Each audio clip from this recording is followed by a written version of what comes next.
Сәлем достар, қалайсыздар? Менің YouTube каналыма қош келдіңіз. Жаңадан қосылып отырсаңыз, тіркеліп кетіңіз. Және де менің видеом ұнаса, лайк басамыз. Егер менің өмірім қызықтырса, немесе басқа да жаңалықтарымды көргің келсең, онда менің аккаунтыма тіркеліп кет.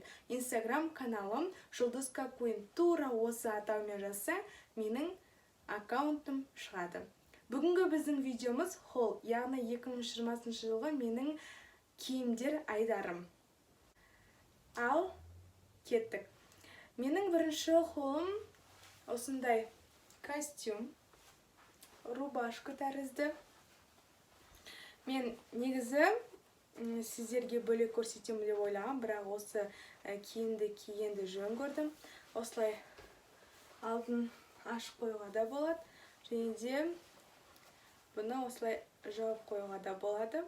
Ерінде осындай рубашка тәріздес жұқа матадан, аяғында осындай қайырлан рубашка тәріздес, немесе былайынан тұрады. Шалбары классика.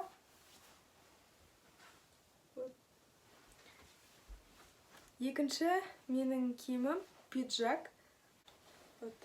Осындай көк түсті. Бұның да 4 түймесі бар. Бұл бөлек пиджак ретінде киюге болады. Және де двойка ретінде де киюге болады.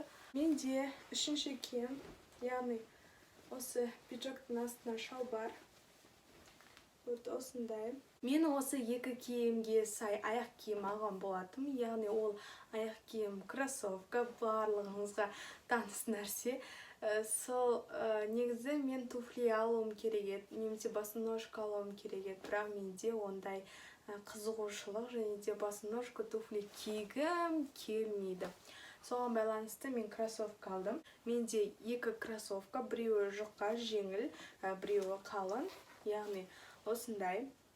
Бұл кроссовканың ерекшелігі мынадай, мына бауын тесігіне кіргізбейсің, бұны просто ағыта саласың. Осылай ағытып қайтадан киюге саласың. Осындай. Екінші кроссовкам осындай жұқа, жасыл моншақтарымен.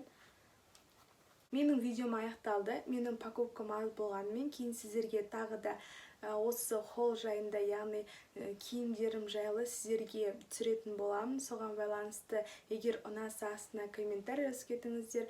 Және де келесі кездескенше. İstedi sendей жаным талай, тосқан табаным байқамай, шығарып мәнімді арнай. Саған әлі кездестіргенім еш, сене алмаймын Әркез уақыт бірге тез өтеді, оны сезбеймін Тығырықтан аттап баспадым, тыным таппай мейлі ақтарып тосқауыл алдым да, көңілім уайымда. Қара судың дәмін татпадым, сезе алмадым шөлдің қанғаның.